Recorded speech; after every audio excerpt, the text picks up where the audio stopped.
So the Packers and Jordan Love, they need to come to some sort of extension eventually because Jordan Love is on the last year of his contract. They didn't do his fifth-year option, instead extended him 1 year to try to save some money, but now it's time to pay the bill. Jordan Love ain't going to practice or play in the preseason until he gets the contract. Now, we don't know if it extends to the regular season, which could mean a lot. If they don't get an extension done by the beginning of week 1, that could be a potential problem. However, Brian Gutekunst, the GM, said that he understands where Jordan Love is coming from, as well as Sean Clifford, second-year pro, says that it shouldn't be that long until a Jordan Love extension comes through. Spotrac has the estimated average annual value of his contract at $53 million, which, if we bring it up here, would be slightly over Justin Herbert's contract of, I think that's 52.5. So if we're seeing that Jordan Love, is he worth more than Justin Herbert? I'm not entirely sure. But do you think, and you mentioned the hold-in before, so this is a two-parter. One, do you think it's a smart move for Jordan Love to hold in? And second, do you think that Love will actually get a contract before week 1? Yes and yes. Okay. I do think he'll get I think it's smart for him to hold in. I guess he doesn't get fined for doing that, and he doesn't want to get hurt. If he gets hurt, he's not going to get that extension right off. So he's in line for it for sure. And I heard it's going to be a little more than what you quoted there, right? $224 million for 4 years, $56 million a year. I don't know how much that would be guaranteed, but that puts him put the quarterbacks back up there. Oh, wait, was it 56 per year? That's number 1. 56 would put him at number 1. Number 1. Yeah, 4 years, so we don't know what the guaranteed money might be. It'll probably be $200 million, something like that. I think that's what Trevor Lawrence got. Yeah. So they have to do it. The guy has shown that he can play, and they made the playoffs last year, won a playoff game again unexpectedly, actually, against the Cowboys. They weren't favored. The Cowboys were at home. They blew them out, and played well in the second game against the 49ers. They had the ball at the end. They could have gone down and scored. That would have... I'm not sure would have won or tied the game. I can't remember which it was. It would have won. It would have won the game. Sure. So if he scored a touchdown, it would have won. The guy has shown that he can be that player. He deserves the contract. He had over 4,000 yards passing, 32 TDs, only 11 interceptions. And their wide receiver core looks good. I think the one main reason Love didn't play as well in the first half of the season, it took time for the receivers to gel.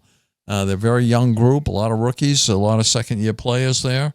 Now they've got, I don't think they have a true number 1, but they have a lot of guys that can act like a 1. And I think that's going to be, they're going to help them out really early in the game. I think they made the mistake of not picking up his fifth-year option. They signed him to that 1-year extension. Now they got to get a deal done. And they got to make Love happy, show him some love, and he'll show them some love back. I think that, and we mentioned this before, it's a tale of two sides. It's a tale of two halves, for instance, when it comes to Jordan Love. So I can understand slight hesitancy to be like, okay, we're going to give you the highest paid annual value contract in the NFL at $56 million. Because if we look at the numbers, if we look at the splits, basically, the first 9 games are like, oh my God. Okay, we may have a quarterback bust. And then the last 3 games like, oh my God. Maybe we hit on a quarterback. And he looked pretty good. I'm staying on this hill. I might die on this hill by saying, if I forget who should have caught the interception for Brock Purdy in that playoff game, but that probably would have been pick 6. And I think Jordan Love, large parts of that San Francisco game, outplayed Brock Purdy. Now, Purdy had a couple nice back-breaking runs, but in totality, Jordan Love played extremely well. He beat up on a Dallas Cowboys defense that was one of the best in the NFL, embarrassed them, put up a bunch of points, really had no shot for the Cowboys to come back. And last year, nearly 4,200 yards, he had 32 touchdowns, 11 picks, but most of those came within the first 9 games of the season. And guess what? He was one of only 4 quarterbacks in 2023 to rank in the top 10 of passing touchdowns, which he was only second to behind Dak Prescott. Passing yards, he was 7th, and touchdown to interception ratio was also 7th. He started off 2-5. 2-5, and they finished 9-8. Because I think Jordan Love, and I've been saying it, Jordan Love's a hit. And you said it beautifully. Correct. And we mentioned this before. The Green Bay Packers do not have a true wide receiver one. They don't. No one that's bouncing off the screen, a name like a Jamar Chase, a Justin Jefferson, a Devontae Adams, Tyreek Hill. None of these guys. They're extremely young. They were the youngest team in the NFL last season. So obviously, it took time, and especially for Jordan Love, his first year starting. It took a lot of time for them to gel. But Christian Watson, he was hurt half the season. He came back, performed very, very well. Romeo Doubs had a couple nice games. Jaden Reed was a surprising shock to a lot of people. Bo Melton had an insane game very, very late last year. Dontavian Wicks also had a couple of beautiful games. Now you add in Josh Jacobs, who, when everything's good, and let's be honest here, the Raiders' offensive line hasn't been great, and just the Raiders' chemistry all around wasn't all that great. Josh McDaniels, then you got to go over to Antonio Pierce, Jimmy G, Aiden O'Connell, Brian Hoyer. It was a whole mess last year. But the last time everything was okay and somewhat stable, he ran for 1,600 yards? Yeah. And now he goes up with Green Bay, which is one of the most stable franchises in NFL history. So much so that they were title town for a large part of their history. I like Josh Jacobs. I think he's going to do well with the Green Bay Packers. He has stats that show that he's an elite running back. But giving up on Aaron Jones, I was a little surprised because Aaron Jones was kind of a heart and soul player for the Green Bay Packers, and he was reliable. He was consistent. Came up big in the playoff games there. He showed a lot of heart, a lot of soul. I think losing him, I don't know. We'll have to see. Well, they have one of the best positional unit rankings in 2024. 14th in quarterbacks, 6th in offensive line, 11th in receivers, 10th in running backs, 8th in front seven, 16th in secondary, and then 6th in head coach. Yeah. So besides, don't you think they ranked the quarterback a little low? We have Jordan Love. I had Jordan Love in my 10. top 10, but I could completely understand why some people would keep him out of the top 10. We've seen half of a season of greatness. The first half, not so much.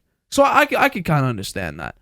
Same thing, for instance, Kirk Cousins had a great year last year and then hurt his Achilles. He's ranked 13th. Yeah. I can understand that perfectly. He only played half the year. Now, I think the conversation that some of us should be having is how did Aaron Rodgers, based on players' rankings in the NFL Top 100, get to 92nd? I don't know how that works. He played 4 plays. But regardless, Jordan Love will get an extension. Will it be $56 million a year? For the sake of the market, no, because it throws everything off again. It'd make it extremely hard for Tua to get a contract extension. It would make it hard for a number. What do you think it's going to be? C.J. Stroud, Brock Purdy. It would make the next number significantly higher.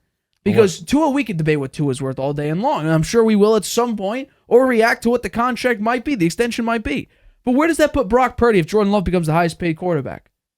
Where does it put him? Because I think if we're talking about overall play thus far, he's a $60 million quarterback. Purdy is much better than Jordan Love overall. Where does it put that in contract-wise, though? Where does it put Tua if Jordan Love is the number one quarterback? That honestly raises Tua's value. Well, to see how much the guaranteed money is. That's a factor here as well. We don't know what that might be. I think that Jordan Love, I would give him the 53 because let's bring up the contracts again. Because it's difficult. It's really difficult to assess what Jordan Love is because we saw a half season of good play, half a season of bad. It's after all the holdout and all the talk and the everybody analyzing, we analyzed this one 4 or 5 times. It was on TV all night, all day, all night long. Lamar Jackson looks like a deal. 5 years, $260. Yeah. Yeah. No. And then we had I think 4 or 5 consecutive shows debating his contract situation. Maybe even more than that. It was a very, very long time ago. But when it comes to what Jordan Love is worth based on play alone, is he better than Justin Herbert? I think a lot of people, just because they look at his record and all of that, we have to realize, though, he has had the most points or most yards since entering the NFL. I believe it's points. Since entering the NFL, first 3 seasons, Justin Herbert has given the Chargers the most points. But the Chargers defense has also given up the most points in that 3-year span. So it is literally the worst situation for a great quarterback. So maybe you can get him for $52 million. That would be Lamar money. And you could argue, you know what? Lamar Jackson was the MVP last year. He's getting $52 million a year. You should be happy with that. And if I were Jordan Love, I'd take it, particularly if the guaranteed money was over $200 million. Which I think it will be, because Trevor Lawrence got $200 million for his 5-year, $275. I think it's going to be, because it's different. For me, I completely understand why this deal hasn't gotten done already. How am I supposed to assess you? Am I saying, okay, well, the first half, young receivers, young team all around, you had to gel a lot, first year as a starting quarterback, but then that first half was horrible. But then the second half, it's like, oh, you're a very good quarterback. Also, he showed he's a very competitive playoff quarterback. Yeah. No, he's staying in games, making a lot of the right decisions. Now, obviously, that last drive ended in an interception. But overall, it was like, okay, you're going toe-to-toe with people are putting him top 1 or 2 quarterbacks based on stats alone. That's what you did in the playoffs. You were going toe-to-toe with Brock Purdy. Yeah.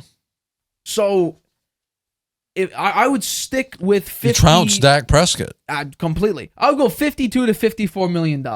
Yeah. I would bank on Jordan Love for that not being an anomaly, that second half of the season, the last 10 games. I don't think it was. I'm going with that's more of the Jordan Love. When you keep consistency around him, when the players develop even more underneath the same offensive scheme with Matt LaFleur, when you have one of the best offensive lines, Sharp ranks it number 6, I think I said.